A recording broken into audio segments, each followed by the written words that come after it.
По начина, по който започна сесията, всички бяхме в еуфория и в последствие разбрахме всъщност, че сме останали без видеозаснемане. Да попитам какво налага това. Ами Пламен беше тук, но изчезна. Само да продължа. И второто не е въпрос, по-скоро искам да отправя едни пожелания за една по-хубава нова година, весели коледни празници на всички вас и на семействата ви, както на всички жители на община Свищов, и да поздравя общината за хубавата коледна украса, която има в целия град. Благодаря. Разберете се кой двамата. Заради времето ще съкратим просто от 7 на 1. Искам да попитам... Господин Николов, съгласно нашия правилник, имате едно питане с 3 въпроса. 7 въпроса няма такъв. Не, казах едно питане с 3 въпроса. Така че... Може. Добре. Едно питане с 1 въпрос. Искам да попитам господин Кенчев дали бе подал реконструкцията на стадион Академик като приоритетен проект сред тези, които са ни финансирали. Дали разбрахме добрата новина за където 6 милиона. Май толкова някъде трябваше за стадион Академик. Дали го е подал, ако го е подал, отказан ли или е одобрен? Благодаря. Благодаря, господин Николов. Имам и много по-детайлен и задълбочен въпрос, но ще го оставя за другото заседание предвид времето. Само един бърз въпрос. Светлоотразителните колчета на пътя за Ореш, на пътя за Търново и на другите места, където съм пропуснал, да попитам кой ги постави, за чия сметка, стойността и има ли гаранция изпълнението. Благодаря, колеги. Бях на посещение в село Морава преди 2 седмици. Видях се с част от хората и споделиха своите проблеми, след което аз, разбира се, говорих с кмета Петков. Той ме разясни част от тях, но също така не беше, може би, много сигурен, затова ще помоля за отговор. На някои от улиците все още има проблем с осветлението. Или го няма, или на моменти го има, на моменти не. Друг проблем, който между другото може би отговорихме в още първата точка, че има проблем с боклука. Част от улиците нямат нужните съдове, ходят на други улици. Не много често се изнася, съответно се събира. Тук колегата Неков показа едни снимки, в които аз като ходих така видях, че и там има подобни. Сега причината каква е, не бяха издънати, между другото. И последен въпрос. На ЖК Младост, между 2 и 3 блок, точно така, има спирка, която е в срещния тротуар. Сутрин наистина много деца пътуват там, се имат рейсовете за училищата. Съседи помолиха дали има възможност да се направи и там пешеходна пътека, понеже има една на Каприза и една на Корпусюк. А сутрин някой път малко се... Точно така, да. И би било логично, нали? Стига може. Уважаеми господин председател, ако трябва да гласувате и удължаваме, защото ще ви трябва малко. Ще спра часовника на 6 часа. Добре. Едно гласуване по-малко. На въпросите поставени от общинските съветници. Мисля, че в началото се опитах на първата сесия и на втората. Уважаеми колеги съветници, и провокиран от това, което ще продължа с темата, Общинският съвет трябва да се занимава с сериозни неща. Общинските съветници да отправят сериозни политики, които да влияят за развитието на нашия град и на нашите населени места. Лампи, пътечка, паднала плочка, това са несериозни неща за ролята на един общински съвет. Запознавайте с материалите, дайте да говорим за политики, да обсъждаме и истински политики, истински проблеми, които да касаят обществото. Там контейнера па не бил изхвърлен, по осветлението да, па Викени още нямат и ток. Знам, да. Знаете проблема какъв е, работят съответно по населените места, един е изпълнителят. Съобразяваме с енергопро с бавното и преплавно включване по отношение на обезопасяването. Допълнителен ресурс трябваше да влезе, тъй като рекордомани са изпокъсани. Това са, може да ми напишеш, да ми звъниш. Това няма да ви направи нали, голям имидж като съветник. Нека се обсъждат сериозните теми от общински съветници. Нека се обсъждат политики и да спорим не за кошкарски истории. Като препоръка го дам. Като искате, продължавайте по същия начин, коя плочка къде е надигна. Моля? Да, и коя лампа са клати, да. Къде е бутниш са клати, няма да стои. Пътя за село Ореш, ако беше питал, може би София, ще да ти каже, че е републикански. И ще да си отговориш на въпрос, че няма както да знам кой е сложил колчетата, колко пари струва, кой ги слага, кой решава. Това е път на АПИ. Нали, това са теми, които занимаваме и останалите. Но аз искам да занимая вас, уважаеми съветници. Съжалявам, че преди Коледа, но времето явно настана, нали, да си кажем някои неща и да не допускаме това нещо да повече да се да не се случва, нали, когато говорим за морал, когато говорим за ценности, да не участваме в всички онези политически схватки, да опитваме тук да прехвърляме отговорности и най-вече да набеждаваме и да обиждаме. Нали, хич не е приятно, понеже провокирам от изказването на госпожа Вергилова, то две камери има, госпожа Вергилова. Това, че няма третата, която за мен няма място в залата, тъй като нито е акредитиран журналист, който да заснема и да излъчва и да носи отговорност за материалите си. Ние имаме сключен договор за материал, който да бъде видеозаснема. Процес е по какъв начин и как ще бъде разработено видеоизлъчването на общинските съветници. Но това, което се случва тук в последните няколко дни, нали, една група хора, аз затова попитах не случайно в началото на изказването, колко човека подписаха тази декларация, която прочети господин Ивелин Петров от групата. Защото съм убеден, че минимум двама не са съгласни с това, което са излезе като експозе. Да се обясняваме, кмета бил ли е на честването, не е ли бил на честването. И аз не вярвам и Йорданка Фандъкова да е ходила на Софийския университет, на Нов български и на всичко останало. Когато сравняваме с градове и всичко останало. Не е въпросът в това. Изчитаме декларации в началото на сесията да започнем с доброто, ние не почваме с доброто, ние почваме с писквилите, с кошарите, с мечки и камъни, модела Генчев. Радвам се, наистина, изградил съм модела Генчев, модела Борисов. Виждате? Значи, нещо сме оставили ясна следа, нали? Щом вече съм модел. Може би съм и олигарх. Но да се опитваме да намесваме Общинския съвет и по толкова, низък начин, нали, кой се бил облякал, значи падна ми така пердето, когато не виждам господин Любомир Митев да има перчем завит на някъде си и човек е дошъл с половер. Сашо, няма да е с половер повече. С половер и с всичко останало. Да обиждат и квалифицират, нали, членовете на площата леко, да обиждат съветниците от опозиционната партия, едва ли не, че са неграмотни, че не могат, че не знаят, никой не се е научил. Никой не се е научил. Ето както ви не знаете, че е АПИ, не знаете това, ще се научите. Не трябва ли да излезем сега и да ви урисуваме с червени колелета, да се поръчваме господари на ефира и после кмета манипулирал, кмета лъже. Това е. Това, ако мислите по този начин, че ще спечелите, няма да спечелите и изборите го показват. Ясно и категорично. Това, ако бъде стила ви на работа, още ще бъде разреден Общинския съвет, повечето от вас няма да ги има и следващи. Ма да обиждате директор на училище, който няма какво стига. Трябва да се кажат нещата. Да обиждате директор на училище, който е награден с национална награда Иван Рилски, другия директор, Любомир Митев, който е изпълнителен директор на едно от водещи предприятия, с кое не е достоен, че дошъл с полофер.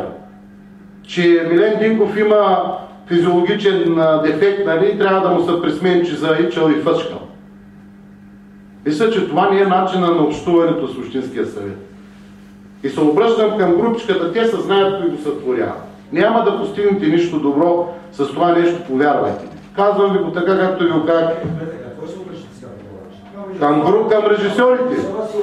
Ма виж, четохте декларацията. Тази декларация никой не е говорил нито за половери, нито за всякакви други парчеви и всякакви неща. Ама чакай, аз не съм ви прекъсвал като говорихте. Ще ви говоря как не ви говоря. Ма пише, това е на база, ма декларацията се прокрива едно към едно с вътрешните писания в площата Леко. Ако не можете, ви прочетете. Площата Леко не е тук. Аз не виждам. Ама вижте, Дани Давидко е част от вашата група. Може да не я виждате тук, ама аз се обръщам към цялата група и към представители на площата Леко да спрат с... Няма да... Вижте се, аз не ви прекъсвах като говорите. Аз казвам, моето ви като имате, станете си и кажете нещо. Ще вменя, няма да допусна да обиждате съветниците по всякакъв начин и да ги унижават и да ги правите, че са по-маловажни и по-високо, ниско интелигентни от присъстващите от другата част. Ма къде ми напишете го отдолу. Господин Михайлов, няма да изпадам в... Няма да допуснем... Не водете диалог от място. Няма да допуснем такова поведение. Това е трибуна, изказва се, след това като имате нещо, ще се дам думата да се чак. Общинските съветници, моля ви се, случило се да отстрана съветник именно заради реплика от място. По този начин да си служите и отговарям на въпроса на госпожа София, защо я няма в въпросната медия.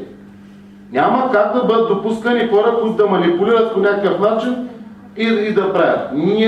Всеки гражданин може да дойде за това и да гледа сесията, да е излъчен, но по нормалния начин. Но това няма да доведе до нищо добро, което сте тръгнали да го правите. Второто, което относно, нали, и отново площата Леко, публикациите и декларацията. Кое не съвпада, господин Благов? Декларацията и публикациите в площата Леко за това, че вие най-накрая осъзнахте, че има местна власт. Сега защо местната власт не била от член на тържеството? Защо академичната общност не беше на клетвата? Да задам пък същия въпрос. Що я нямаше? Защо председател Общинския съвет не е бил на празника на Академията 8 декември? Ноември. На 8 ноември. Декември. Ноември ли? За 6 лет. Защо не е била? И това си е личен избор, както на мен като кмет, така на господин председател, така и на колегите ми от Общинска администрация. Каквото почукало, такова се обадили. Не може да говорим за исторически факти. За толкова години в Академията се позволи Академията да се използва политически и по никакъв начин ръководството не спря политизирането на Академията с определени личности. Няма как да бъде уважавано това нещо. Академията е неприкосновена и тя не служи нито на едните, нито на другите. Но каквото е отношението на част от преподавателския състав, такова ще бъде и на общинското ръководство. Най-накрая виновният ще излезе общината, ще срине реномето на Стопанска академия. Моля за запис. Първо. Ето. Това, което Общинска администрация трябваше да направи в памет на дарителя Ценов, мисля, че не е необходимо да правим показност, да шестваме. Администрацията уважи патрона и ще го уважава, докато е мандата, чисто, скромно и с преклонение, а не с писквили. Втора цена.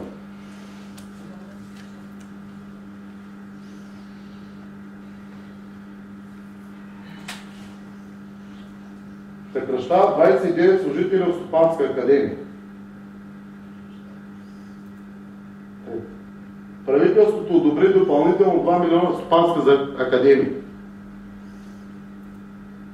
Кметът на общината Гечо Гечев, ректор на Стопанска, дадоха съвместна пресконференция.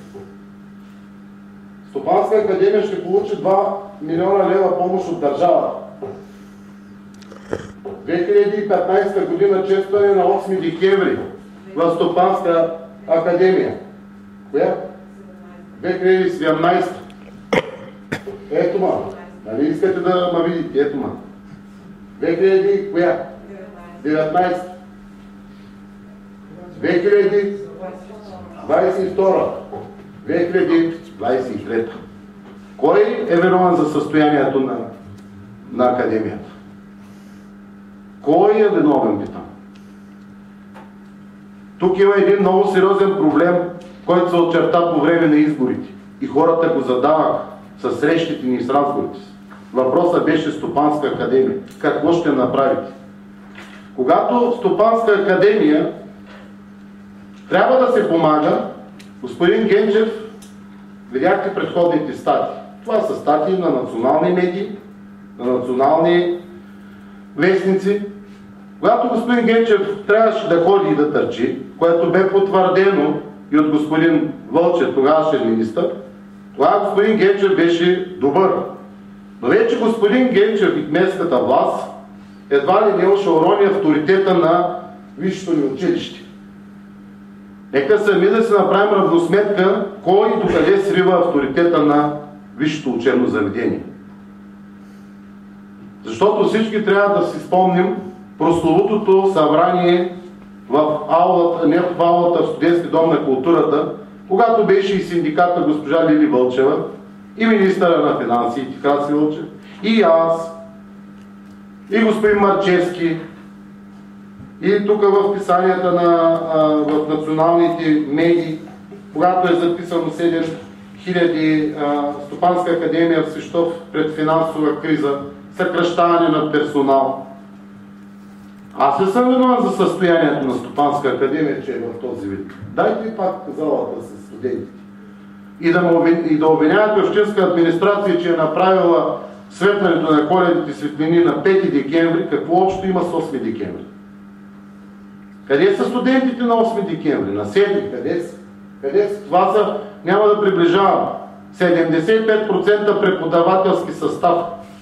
И администрация и няколко студента, които да си получат награди, са уведомени. Не дейте прехвърля проблемите си Стопанска академия на община Свищов. Община Свищов винаги е защитавала и отстояла интересите на Стопанска академия. Но ако по този начин си мислите, че по някакъв начин ще навредите на мен и на всичко останало, ние напротив лъжица. По този начин Стопанска академия няма своето бъдеще. Когато вие самите преди години вече бившия общински съветник така хвърляха, урониха името авторитета на Стопанска академия и сега трудно да го възстановим. Това ви го каза и Краси Вълчев на всички тези преподаватели, които бяхте в залата в Киномладежта. И да излизаме с декларации тук, че вижте ли, местната власт не ни гледа и местната власт. Местната власт ви гледа. Ама когато ви гледа е добре. Ма когато ни дойде да ви каже здравейте, и вече местната власт ни сърдите. Когато е трябвало, аз съм бил на среща да защитавам интересите. И когато трябва за бъдеще, аз пак ще бъда на среща да защитавам интересите на Стопанска академия. Нито искам да я закрил, нито искам да я управлявам. Но Стопанска академия трябва да направи и тя сериозен анализ за случващото се по отношение на работата си, защото не някой друг, сами вътре ще направите така, че академията още и още да продължава с срива на студенти. Отворете задочно. Чувам го, не мога да го твърдя за задочното, че да са примахни и тем подобно. Правите и се допускат големи грешки. И не на мен дължите обяснения на хората от Свищов. Не да прехвърляте топката на мен, като кмет едва ли не ще закрие академията. На хората от Свищов, защото и вас по време на изборите ви питаха за Стопанска академия. Какво се случва? Защо е така? Помогнете, направете. Имаш ли студенти? Имаш. Къде е последната снимка с общежитие?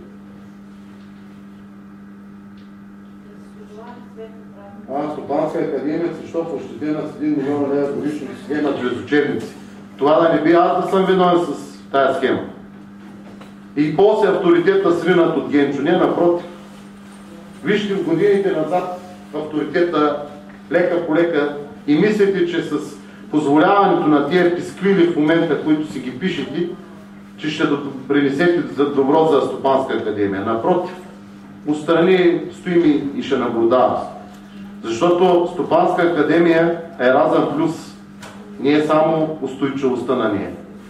Плана за възстановяване, колко проекта Стопанска академия реализира за обновяване и реновиране? Академия е била донор на общината за имоти. Не е донор. Като иска, нека си държи имотите.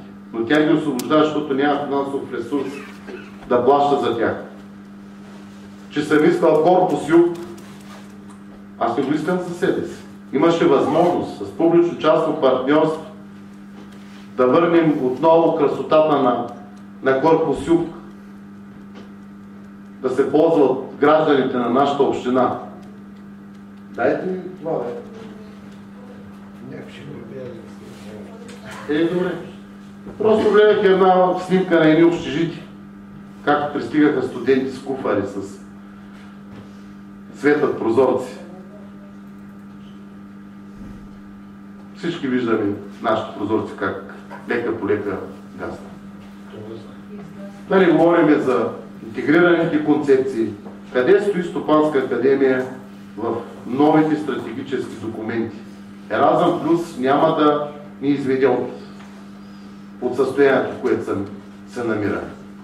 И подписване на меморандуми и всичко. Ще доведат ясни резултати с ясни цели, това, което прави община Свищов. Да фигурира във всяки един стратегически документ за развитие. Моите уважения, пак искам да го заявя, накрая и приключвам, че това, което зависи от мен като кмет на общината, но при ясни условия, да стане ясно, при ясни условия, че с Стопанска академия ще направим всичко това, което е необходимо тя да продължи да съществува.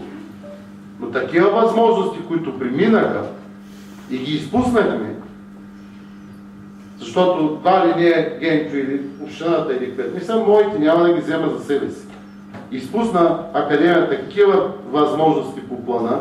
Отворете да видите по плана другите университети какви пари влязоха в университети. За енергийна ефективност, за това, за иновативност, за това.